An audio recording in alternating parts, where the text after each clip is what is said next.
Welcome into the Paul Kuharsky podcast. I'm Paul Kuharsky of paulkuharsky.com. This broadcast is in affiliation with 440 Sports. I have said my name 3 times in short order, which is the law of the land. I'm anxious to talk Tennessee Titans with you. We're going to hit on the defensive energy of the just concluded minicamp, Treylon Burks' confidence, a different drill, something that we've never seen before out there.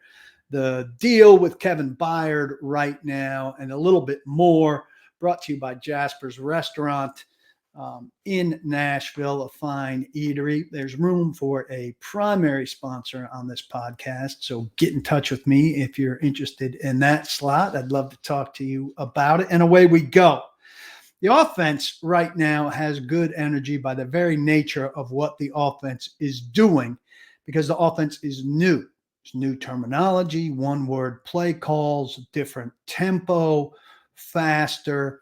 And so we see Ryan Tannehill kind of energized by that, by the very nature of it. Not that he's not usually upbeat and running things in a controlled fashion. But everybody on offense who is a holdover from last year has to be minding his P's and Q's, because can't do any kind of level, intentional or unintentional, of going through the motions based on having done this stuff before or knowing this stuff, because a good deal of it has changed. Now, the defense is largely the same defense. Of course, there are going to be tweaks and changes and the like, because defense is constantly evolving, but coaching staff primarily the same. Jim Schwartz is gone, but not nearly the changes that we've seen on the offensive side of the ball. My son, several years ago already, played baseball with a kid who had a terrific mom whose slogan was kind of celebrate everything. They did the traditional holiday stuff, obviously, and birthday parties and the like. But, if a kid got a big hit in a game, they'd for sure have ice cream on the way home and stuff like that. They made an occasion out of stuff that wasn't necessarily always an occasion. And I thought of her during this minicamp because the defense celebrated everything. And I thought to an extra degree. They've done this in the past, but the defense was celebrating everything. L.J. Davis, a cornerback, made a couple plays on Thursday, and not just the defensive backs, but the entire defense went wild. He broke up a pass play from Levis to Reggie Robertson in the back left end zone during the red zone drill, and the defensive backs and the defense went crazy. A couple others I remember along the way, low-ranking pass defenders making plays and getting this kind of reaction. Eric Garror, who's a 5'8", 174-pound corner out of Louisiana Lafayette, gets the same kind of reaction. Now, I don't know if these two guys, Davis and Garror, are going to be guys that stick around or have a chance at the practice squad. I tend to think not. If they do, they were part of helping build this kind of stuff. If they don't, well, they've got a memory of this entire defense led by Jeffrey Simmons cheering them on. I think there's only so much team building that can be done at this time of year, non-contact practices, but I buy that there's something to this on some level right now, and Jeffrey Simmons certainly buys Body language, flying around, having fun. That's what it's about. This is where it started. We know last year we didn't finish where we want to finish at, and honestly, it don't matter. We're trying to build something here, especially on the defensive side. The chemistry, we had everyone here. Everyone we talk about it. We have a word every day, and just the message. Each guys, I think everybody on the defense pretty much got up and spoke. So we everyone on the same page. So, and I think that's the biggest thing with us. Communication. That's what we talk about each and every day. Let's communicate. Let's fly around. Let's have fun. So this week, the last couple of weeks has been what we expected. It's a new year. And the fun stuff that's obvious to everybody out there players as well as observers is going to be, in space. It's going to be receivers against defensive backs.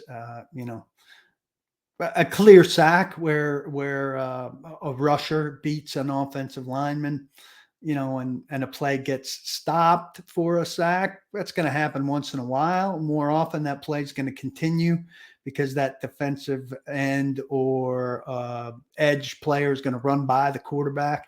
It's not going to get as much attention. There might be some hooting and hollering, but these are the kind of moments in pass defense that get everybody's attention. Pass defense and pass receptions, they get everybody's attention in a setting like minicamp. So sticking with that theme that the attention goes to the outside, the big story from outside this minicamp this week has been that DeAndre Hopkins is slated to visit the Titans on Sunday.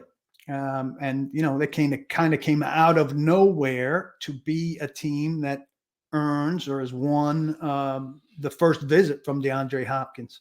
So clearly they've met some sort of parameter that Hopkins has set in order for him to come visit with them. And I would imagine take a physical, which is a big part of things here. He had some level of a knee issue during last season.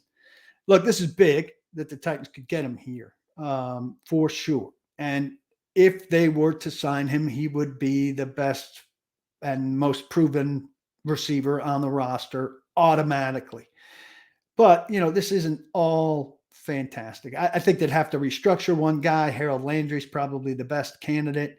They could fit him, to whatever length deal they could convince him to take, short wise. With money, they've got a little over $8 million in salary cap room. They still have to sign Will Levis. But then they could go forward. They can make it work financially.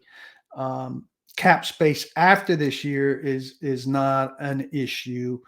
And DeAndre Hopkins, still appears to be very capable of making a lot of plays for whoever he's playing for. He's got familiarity with Vrabel and with Tim Kelly, so those are things that go in his favor. You can't not chase him if you're the Titans. They're desperate, but he's not a practice guy. Albert Breer had somebody saying that in his reporting about this. I've since talked to a personnel guy with another team who told me the same thing, who also said the price tag should be $5 to $7 million a year plus incentives. I have trouble seeing Hopkins settling for that. That not being a practice guy is not a Vrabel thing. It did not work out with Julio Jones, who was very much not a practice guy. The Titans have laid back here and been quiet, and this comes out of nowhere that they get the first visit. That's a good thing. Vrabel laughed off the idea that he's done recruiting here, that he's done with recruiting since he did it while he was a college coach and he doesn't do it anymore. That's nice if he wants to say it, but there's a degree of recruitment that's gone on here, certainly for them to get him to come to Nashville. And it's funny how the narratives immediately change. It went from no way would DeAndre Hopkins consider the Titans. They're not competitive enough, and he's only going to go to a super competitive team. And now that he's coming here, so no way would they sign him. He's just using them for leverage. Well, these no ways get knocked down. If he's coming here, he would consider signing here, I think. He doesn't have a line of suitors the way people expected he would. Certainly not at the price he was hoping for. The Odell Beckham deal for $15 million plus incentives that could get him to $18 million in Baltimore screwed up the price for him. And so that's a problem. I say don't discount the possibility that the Titans could land him. But if they do land him, don't discount the possibility that it could be a disappointment here. 2 times in recent history, we've been in the exact same position on a similar timetable where Jadeveon Clowney was going to come in and be a savior for the Titans and was a flop, and where the aforementioned Julio Jones, who they had to give up draft picks for, was going to come in and be a savior for the Tennessee Titans and was also a massive flop. So, hopefully third time's a charm if they in fact land DeAndre Hopkins. But I think if you're smart this time, if they land the guy, I would be much more cautious about expectations with him. Sure, you'd much rather he and Treylon Burks be lining up as the two outside wide receivers. You would much rather that Chris Moore and Nick Westbrook-Akine be slotted to fourth and fifth wide receiver positions with Kyle Phillips in the slot. But he just turned 31, Hopkins. He doesn't like to practice a lot. He had a PED suspension last year. If he's taken PEDs to stay healthy, to get stronger, the reason people take PEDs, that also suggests that age and injuries are catching up to him.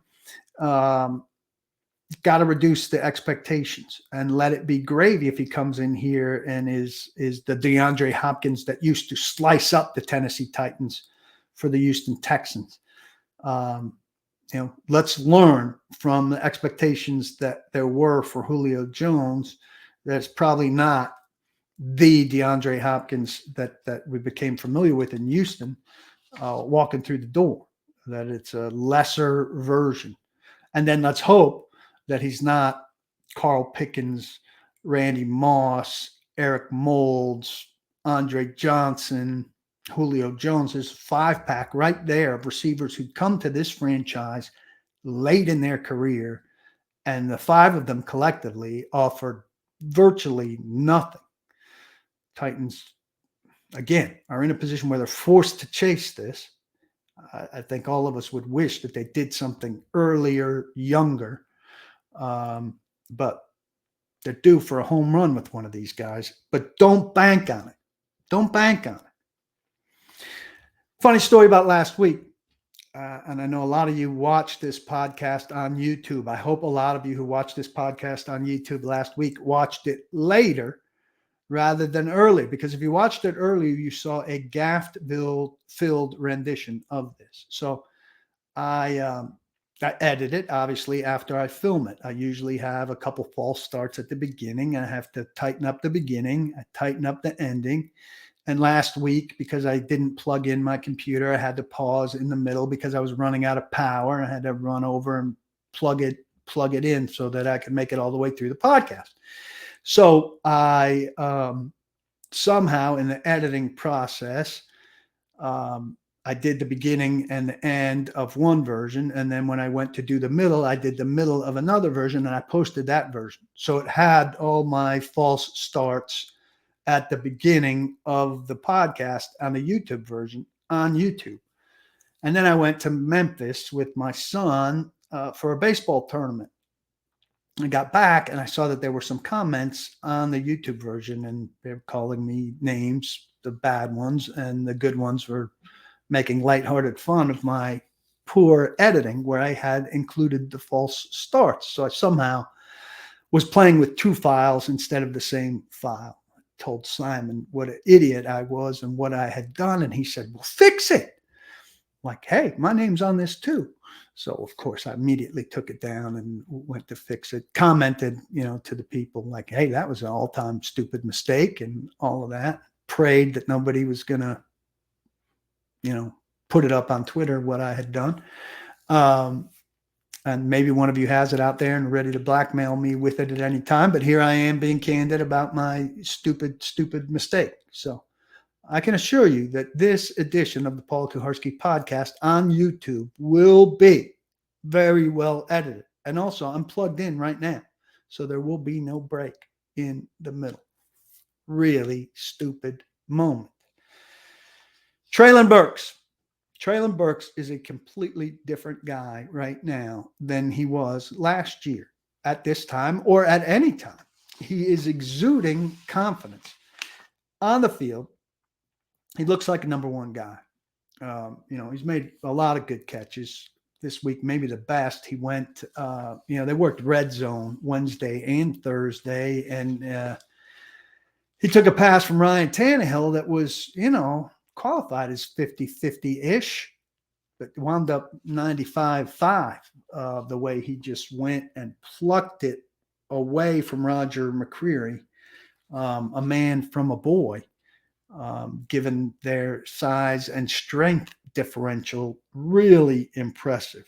Later at the podium, a shy guy from last year who didn't always make eye contact and would often wear a towel over his head, and just kind of mumble his way out of situations maybe as often as he could, just had so much. He's just brimming with confidence. He's welcoming the attention.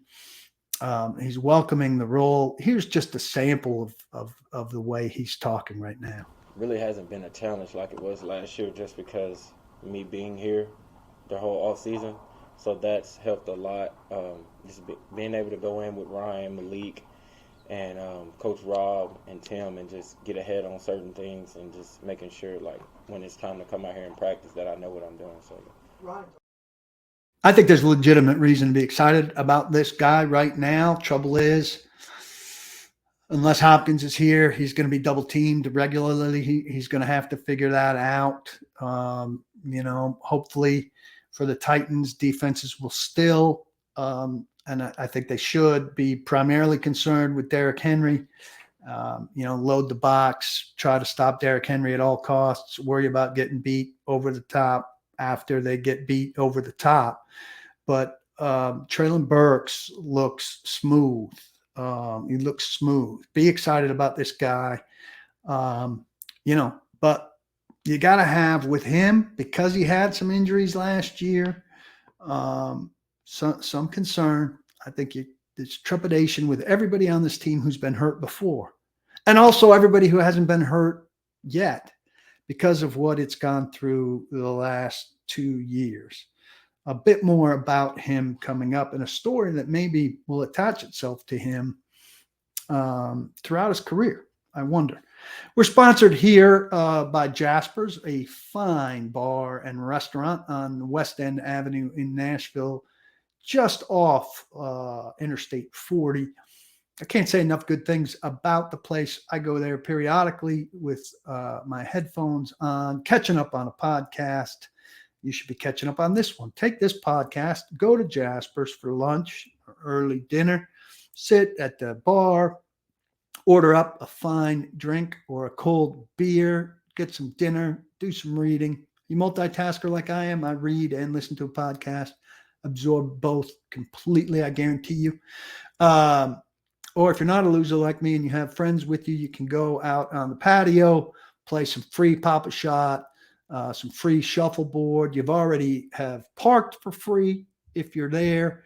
You could have business lunch there also. Bring a date, your spouse, have a nice dinner. The guys' night, girls' night, whatever suits you. If for some reason you're unfortunately unable to go inside, stop at the Grab and Go Market, find what you need for the evening, and go home a hero. Jasper's fills your every need. Check them out. I assure you, you will enjoy it. Back to the Titans stuff here. Kevin Byard. He made it seem when he finally talked on Thursday after his presence at the 3-day minicamp, which, by the way, if he did not attend, would have cost him $93,000. So, we could say, well, good guy who decided to appear for at least is mandatory, right? So he wasn't around for OTAs. Doesn't make him a bad guy, but it breaks with what he has traditionally done. So he talked on the third day after everything wrapped up, and he made it seem like things are cool. That he planned from the very beginning, before any of the contract discussions went down between he and the Titans, where they asked him to take a pay cut, planned long before that, told the coaches long before that, like right after the season was over, that he was going to work out on his own this offseason. Made it like his workouts on his own this offseason put him far ahead of the team, and that coming to OTAs would have slowed him down. Well, coming to OTAs doesn't prohibit you from doing your own workout stuff. It's 10 practices. So I don't know about that. And look, Kevin Byard, to the best of my recollection, has been at everything except 2020. There was no offseason because of COVID.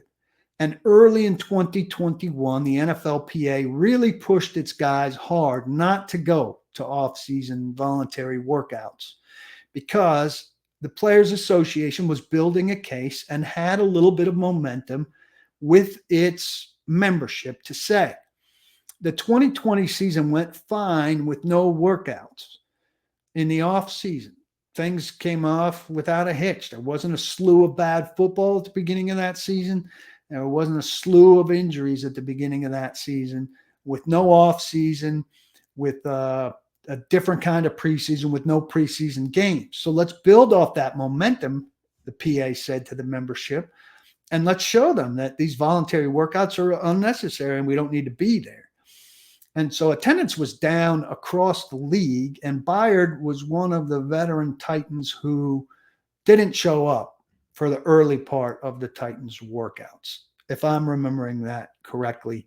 And I'm pretty sure I am. Outside of that, I remember Kevin Byard being a pretty regular guy, and that routine coming to OTAs helped him be a very good player for all but one bad year he had in his career, which was the Shane Bowen first year as a coordinator season where the Titans were really bad defensively and Byard was overextended and had a really bad year. Byard was all-pro the year that he stayed away for a little bit. He was also first-team all-pro in 2017. And look, he did well answering questions and talking to us. He's an affable guy. He's the best media guy in the Titans locker room. We started giving an award last year, the most helpful guy, and he won it unanimously, and he's not obligated to answer. But for him to get up and say, the request for a pay cut was not a big deal. It's business as usual, had nothing to do with the reason I wasn't here. I'm not saying he's fibbing, but it just doesn't, that the dots don't seem to fully connect to me. And I wrote more extensively about this in a free piece at paulkuharsky.com. You should become a member of the site if you aren't already. But the thing is, if he had in fact decided way back in late January, early February, that he wasn't going to be at OTAs because he was going to work out on his own, it doesn't make sense for him to wait to say that until June 8th, when the idea that the pay cut request may have been an issue for him. The pay cut request came to light on March 17th, and Rand Carthon confirmed the pay cut request on April 24th. That's an awful long time to let this hang in the air. And for Titans fans and sponsors and everybody else to be allowed to believe that there's an issue between Kevin Byard and the Titans, that the Titans somehow indelicately handled this request for a pay cut, or that it got to Kevin Byard emotionally, psychologically, made him angry or whatever, whether it did or didn't. Now, he said he told the Titans coaches very early on he wasn't going to be around at OTAs and workout. Now, he says, but why would I offer any clarification? I control what I can control. Well, you could control this storyline with one tweet saying, hey, I told the Titans coaches early on I wasn't going to be at OTAs. Has nothing to do with contractual stuff. I'm just going to bust it on my own. I mean, that would have silenced this whole – I don't understand how you don't care about the conversation that's going out there. It's tainting your reputation. Why would you let your reputation be tainted when you could have quashed it, or your agent with one tweet or one line to people at any number of reporters, or TV outlets or whatever could have quashed it? It doesn't make much sense to me. Ryan Tannehill did the same thing last year. He let it sit for 3 weeks that he had an awful stance on mentoring Malik Willis. And he was so put off by that he spent 3.5 minutes at the beginning of his next press conference clarifying it. But when I said, well, why didn't you just put something out after it was misconstrued? He said, oh, why would I do that? Well, why would you let yourself be misconstrued for 3 weeks? The Titans have these guys trained to not care. It doesn't make much sense. If you can control the storyline, if you can control the narrative, control it. I mean, I understand the Titans like to act, and they like their players to act like they don't give a shit. Well, they should give a shit. These storylines aren't good for the Titans. It's not good that last summer their quarterback looked like he didn't give a shit about mentoring the new quarterback. And it's not good for Kevin Byard to look like he's bitter at the Titans for asking him to take a pay cut, if in fact that's not been the case. So why not just quash that with a sentence on social media or with a line on fed to somebody connected to NFL Live or Good Morning Football or any of these, information guys or a local reporter, God forbid, or whatever. But I don't know why you're content, even if you're not paying regular attention. Somebody's telling you what the tone of the conversation is out there from March 17th all the way until June 8th. Virtually everyone who follows the Titans presumed that Kevin Byard had some kind of beef with the team and still might presume it, quite frankly. I'm skeptical as to whether there isn't some undercurrent of bitterness there.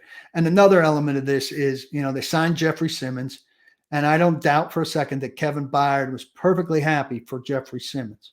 But while they're, and they do this for every guy that they sign to a big contract, touting Jeffrey Simmons, everything you want in a Titan, on and off the field, wonderful community guy, everything. They said all these same things when they signed Kevin Byard.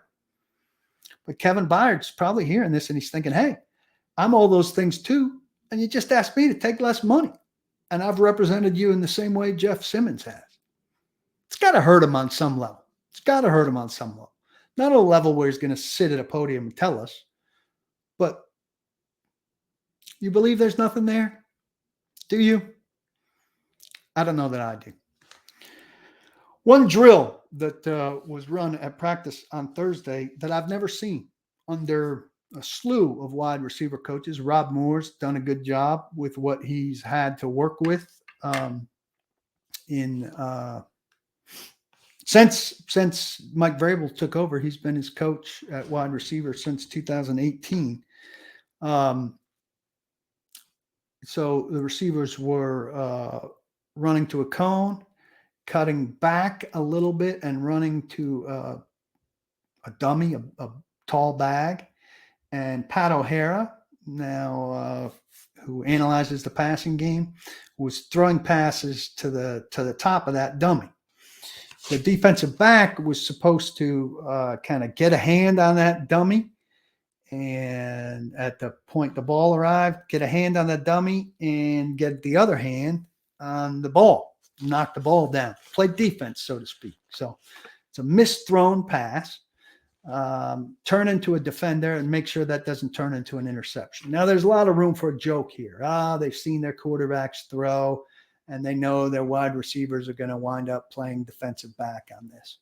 That's funny and all. But, this is a play that's going to happen periodically in games. It's a smart thing to work on situationally on this, and I was struck by it. Talked to Austin Stanley of A to Z, was there and also noticed it, and he had video of it out, as do I. You could see two angles of it. But interesting thing, I don't know if Treylon Burks didn't understand what the theme of the drill was, or if Treylon Burks is talented enough to say, well, the ball's catchable for me there. I'm going to damn well go and catch it for me. And so the first couple balls, Mason Kinsey, maybe Kyle Phillips, were kind of thrown early or underthrown, where a guy maybe didn't even get there to touch it or to knock it down. But by the time the rhythm of the drill got going, the ball was gettable for Treylon Burks. And he said, to me, it looked like he said, well, screw it. I'm not going to get there and knock it down so that this guy can't pick it off. I'm going to go do what my job is. I'm going to catch it. And so he did. And he was the only one of the Titans receivers to do so. So I thought that was a pretty good moment for Burks that illustrates what he's capable of. in the middle of a drill that illustrates something new the Titans are conscious of and working on. Somebody said on Twitter in a comment to the video, it's the kind of drill that might have won you a playoff game. Was it it might have been the end of the Baltimore playoff loss, where the interception that sealed it for the Ravens looked like that. Was it a pass attempt to Khalif Raymond? Or was it the end of the Cincinnati game with the pass attempt to Nick Westbrook-Akina? I'm spotty on the details, but one of those two games ended with the interception that was on a play that looked like this drill, and maybe could have been avoided with the play like they were working on here. Check out Jasper's between now and the next podcast. Go have a good meal, a good drink, a good beer. Prepare yourself for shuffleboard in case we run into each other there, because I will beat your bleep. And I'm not afraid to swear on here, but for some reason I just bleep myself. I'm Paul Kuharsky. This has been the Paul Kuharsky podcast. Join the site, get your membership greased with the cogs turning and everything ready to go for the start of football season. Titans are on the field or report on July 27th. That's too soon for me and not soon enough for you, I'm sure. In the meantime, don't block the box, and please be very sure to lock your locks.